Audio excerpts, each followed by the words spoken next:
Hi guys, bienvenue to my channel. My name is Ifeolu Aishala. If you are a returning subscriber, thank you so much for sticking and always returning back to my channel. And if you're new here, welcome to the family. Please do not forget to hit the subscribe button, turn on your notification bell, and give this video a thumbs up.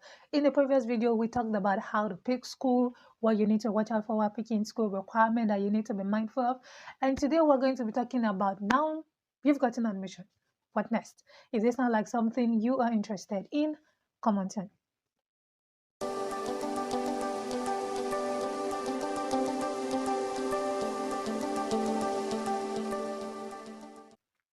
Okay, guys. So, in the first part of the video, if you have not watched that, you need to watch it. I'll be linking it somewhere here. You need to watch that video to have an understanding of where we're coming from.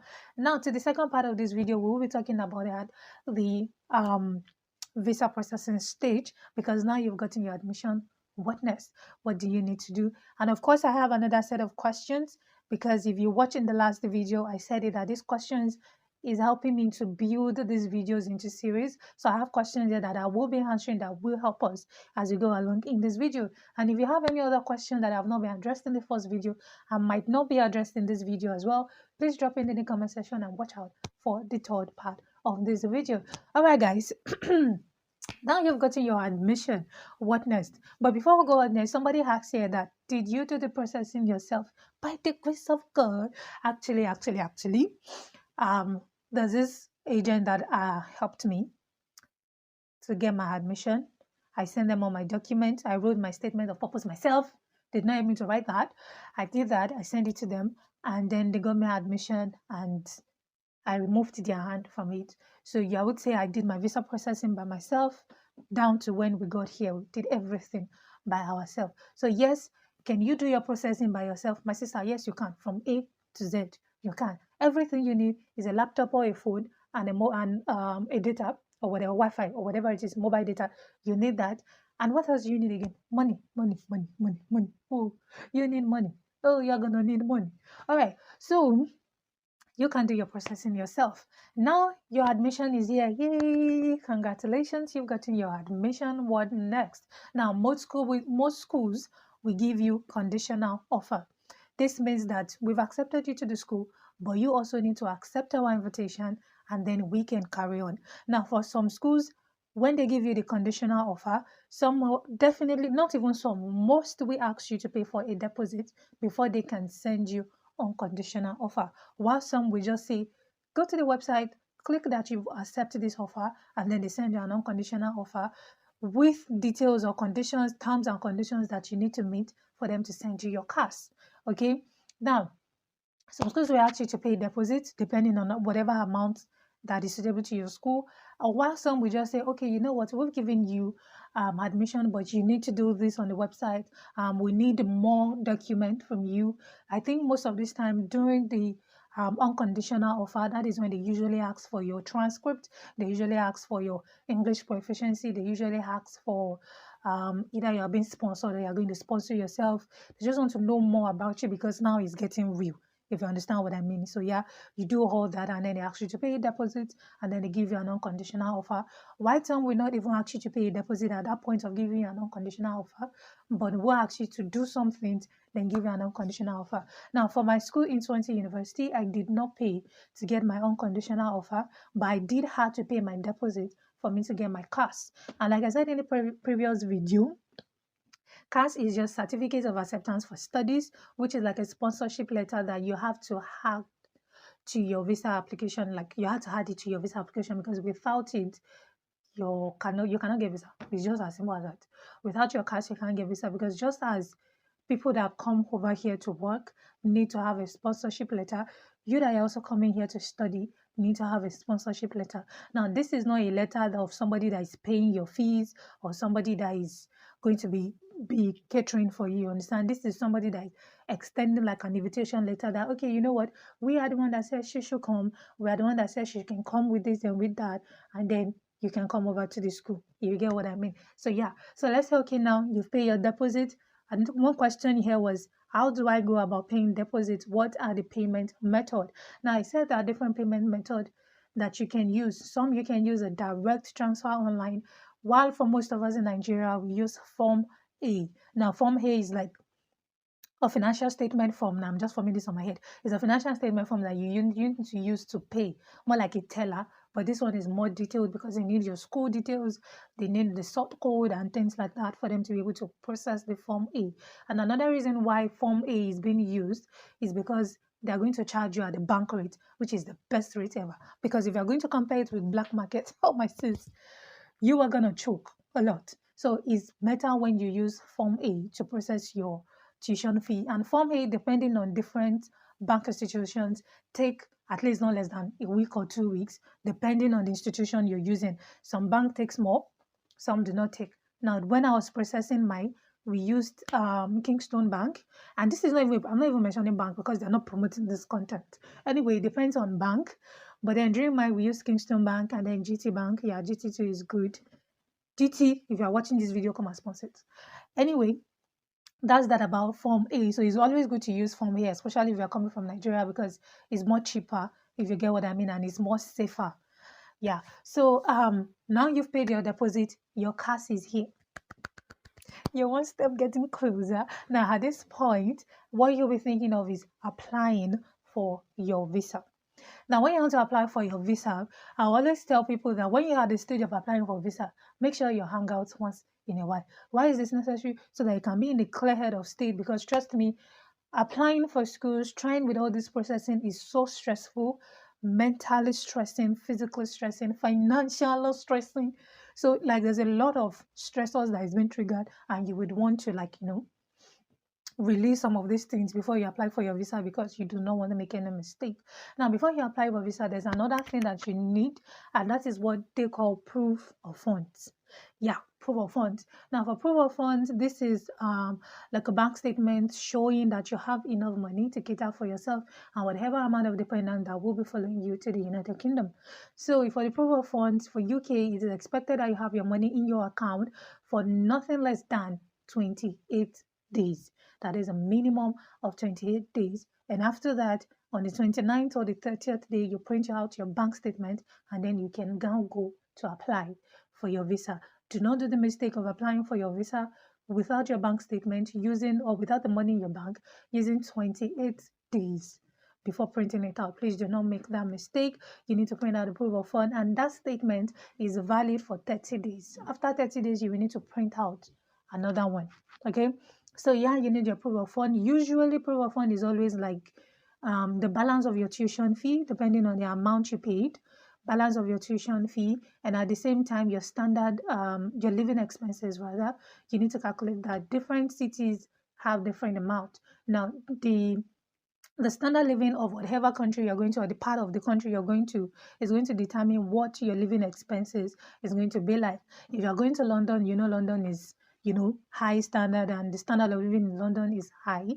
So that is going to be high. But if you're coming to a place like Wales, where standard of living is low, so your living expenses as well is going to be low. But majorly, schools will always give you a breakdown of this. So you have like the exact amount, so you don't make a mistake, because the UK government do not joke with money. Yeah, if your proof of fund is less than 1 naira, they're going to bounce back that visa application. So you do not want your proof of fund to be any less shorter than money. Let it always be high, okay? Higher, higher. Let the money just be high like that. It's always better for every other person. So you're going to plus your tuition fee and your living expenses by 9 months. Let's do the simple maths together. So let's say you have a school that your tuition fee is £13,000, okay? That's your tuition fee. Now, the deposit you are expected to pay, let's say you're expected to pay £2,000 for your deposit fee.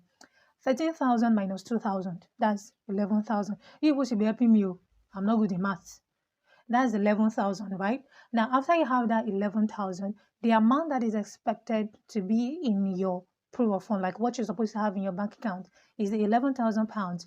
Then you plus it with your living expenses. So let's say you live, or you're coming to a place like Wales, and you have to pay your living expenses of £650, £650 times 9 months. Let's do that together. So that means £11,000 plus £650 times 9 months. How much is that? Now we have £16,850. This is just hypothetically speaking, okay? Yeah, now you have 16,850 pounds. So let's say probably you have, like, you're coming with your husband, or you're coming with your children, depending on how many dependent that is following you. So let's say you have like two dependents, or let's say you have one. Let's start with one first. One. Let's start with one first. So let's say you have a husband or a wife or a child or whatever it is that is following you. The amount they need for living expenses is usually not as high as you, that you are the primary applicant. Why? Because they believe that you are going to be staying in the same house. So you cannot be paying different rent, if you know what I mean. So let's say your own living expenses is £650. Their own living expenses is bound to be around £450 or £500 at most. So let's say it's £500, okay? Now that's £500 times what again? Times 9 months. Let's do that together. So 16,850 plus £500 times 9 months. How much is that? Now we have £21,350. That is the amount that is expected to be in your bank account for 28 days. Now, if you are a Nigerian like me, do not make this mistake of having this exact amount because of the way the naira is fluctuating. So it's best to just have like £22,000 to avoid any village people catching up with you, if you get what I mean. So just have £22,000 so that whether you fluctuate, whatever way you want to fluctuate and be dancing to, it will later still meet up at whatever price or whatever day that you submit. That is for your proof of funds. You have that amount in your bank account for 28 days, and then on the 29th day or 30th day, you can decide to go and print out and then use your bank statement. Now we've sorted out our proof of fund. What next? Your TB test. Do you think you will not do TB? You need to do TB. Why? Because they don't want you to bring disease into their country. I'm joking. Anyway, you have to do a TB test. This is called a tuberculosis test to be sure that you are fit before coming into the country. Where can you do your TB test? You can only do it in two places in Nigeria, and that is in Abuja or in Lagos. So wherever part of the world that whatever part of Nigeria rather that you have to travel down to either Lagos or Abuja to have your test done. Now, another beautiful thing about this test is you do it that same day and you get your result that same day. Well, I don't know for Lagos, but in Abuja where we did, that's how it's done. You usually go in the morning. They give you, like, you have to book an appointment online. You can check it IOM on Google. Type it IOM on Google. It will bring out the thing. You go in for registration, book an appointment, and then they give you a date. And after that, you go in for your test. If you are a lady, I would advise that you wear shirt, and then whatever hair you do, if it is wig or something, make sure it's packed up so that you are not going to go through a lot of stress, and then you'll not take hours before you come out, if you get what I mean. So yes, you go for your test, you get your results that same day, and the certificate is valid for 6 months. So you have to use it for 6 months. You don't use it for 6 months, you have to do another one like us. Watch out for that gist.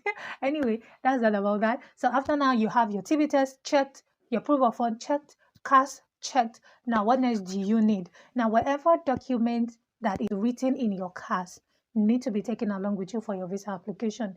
Now, some school will ask you to just present your BSc certificate. Some will ask you to present your BSc certificate, your English proficiency. Babe, stop. Your BSc certificate, your English proficiency test, and whatever it is that is there. But whatever thing that your school wants you to present alongside for your visa application, it's always written in your CAS. So it's a matter of your case is different. Your case cannot be like every other person. Whatever your case brings, another person can have a different thing. You understand? So you just have to look out for this thing in your CAS. Okay, now documents needed in the CAS checked, proof of fund check, TB test check. What next? Apply for visa. Yeah, you're one step closer to Dandin, coming to the British era colony. Okay, so yeah. Now, after that is set, you might want to apply for your visa. If you want to apply for a visa, you go online and you click on applying for visa to the United Kingdom. It's going to direct you to the government website. Any website that does not end with Gov UK, just know it's not the government website. You have to be careful about that. That is the site where you can register for your visa application. Now, someone will say, how much is visa application? My sister, you joke. Okay, for visa application money, visa fee is always £348 for you to apply for the visa outside UK, because if you're already in the UK, it's more higher. But if you're applying from outside the UK, it's £348. And if you convert that in naira, I don't want to convert, but if you convert that to dollar, it's like a 500 and above, and that is the only way that which you can pay. Because if you want to pay for your visa fee, you either have to use your MasterCard, like your USD, or you pay in pounds. Okay. So yeah, if you want to pay in pounds, it's 348 pounds, and if you want to pay in dollar, it's always like 500 and above for that. And then before you will now say that, okay, now I want to pay for this money, there's something that is called IHS surcharge. Now this is usually like the NHIS we have in Nigeria get. So you also have the same thing, and you cannot proceed on your visa application journey without paying that amount. Now the amount you pay for IHS depend on what kind of course you're going for and how many dependents you have with you. Now for somebody like me who is here for a 1-year course, my IHS fee was £705, and because I have a dependent that is coming with me that is just one person, that's times 2. So if you have like 2 dependents coming with you, times 3. If you have 4 dependents coming with you, times 4. If you have 5, like that, that's how it is. And then it's dependent. That means if you're coming here for 2-year course, that's £705 times 2, which is what? £1,410. Is that £410? In short, above 1,000 you get. So it's like that. So you have to go to the government website to calculate how much you have to pay for your IHS surcharge. For then you can continue your visa application. So when you log in to start your visa application, it only asks you to pay for your IHS. After you pay for your IHS, then you pay for your visa fee. Now, when it comes to the visa processing, there are 3 types of visa processing you can decide to pay for. We have standard, we have priority, and we have super priority. Just as each name stands. If you pay for standard, your application will be standard. If you pay for priority, they're going to prioritize you. Now, if you pay for super priorities, you're getting your visa tomorrow. That's just how it works. So if you pay for standard is usually like 15 days. They are going to be standardized in the way they standard your visa application. Like they're going to take time. It usually takes 15 days if you pay for standard. Now, if you pay for super priority is always £202 higher than the standard visa. Now, this is what I'm saying. We said that our visa fee is £348. Yeah, it's £348. That's like the flat rate. Whether you're paying for priority or super priority, you have to pay that at first. Now, if you decide that you want them to prioritize your application so you get your results within 5 days, then you have to pay £202 plus the £358. You getting it? Now, if you decide to pay for super priority is always like a 900 plus. I can't remember right now. It's like 900 plus actually. That means 900 plus the £348 that you have to pay for. That's like 1,000 and above.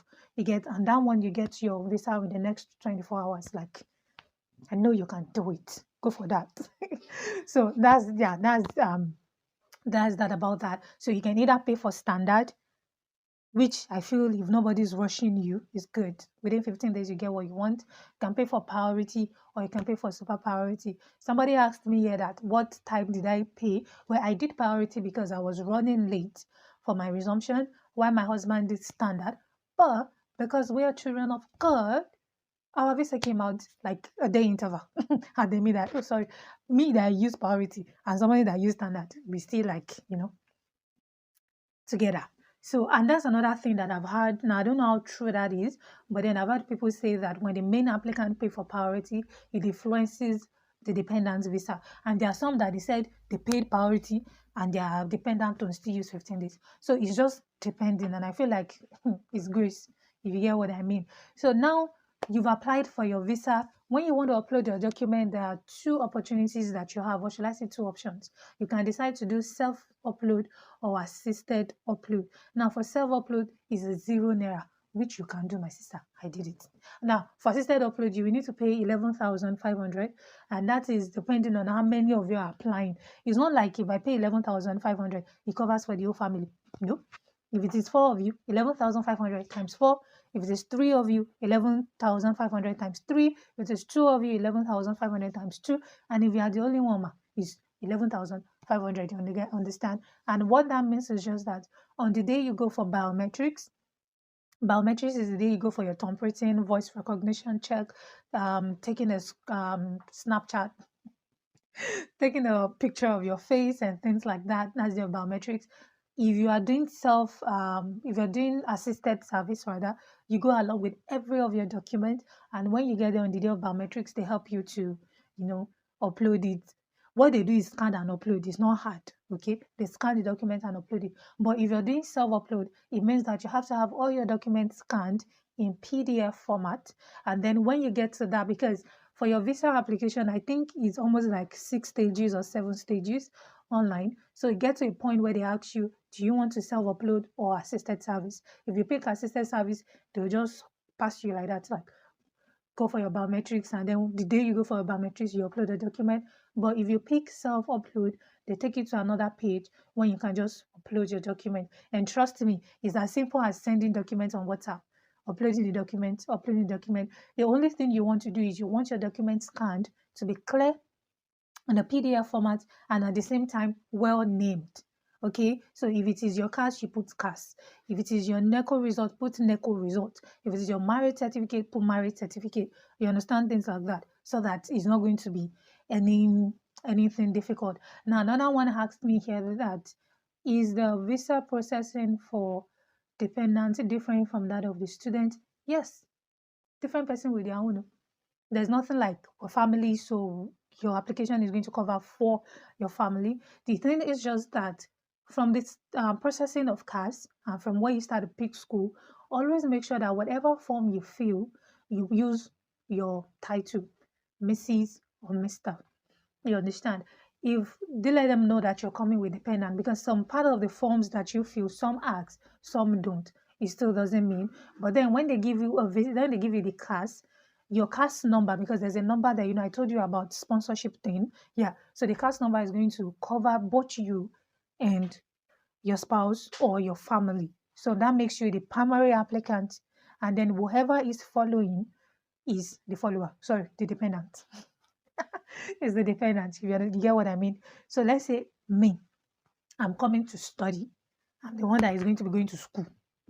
I'm the primary applicant. Now, if your husband is coming along because we need them to make the money, okay? So if your husband is coming along with your children, they are the dependent. You get what I mean? So that means you are the primary applicant, and then your family is the dependent. And then they're only going to send one CAS.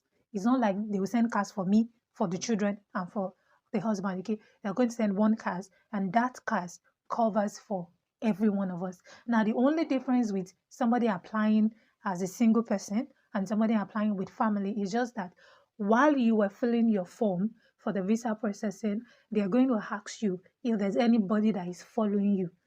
That is where you want to be careful, my sister. If they ask, is anybody following you? There are plenty of people following you. Put yes. If nobody is going to follow you, you put no.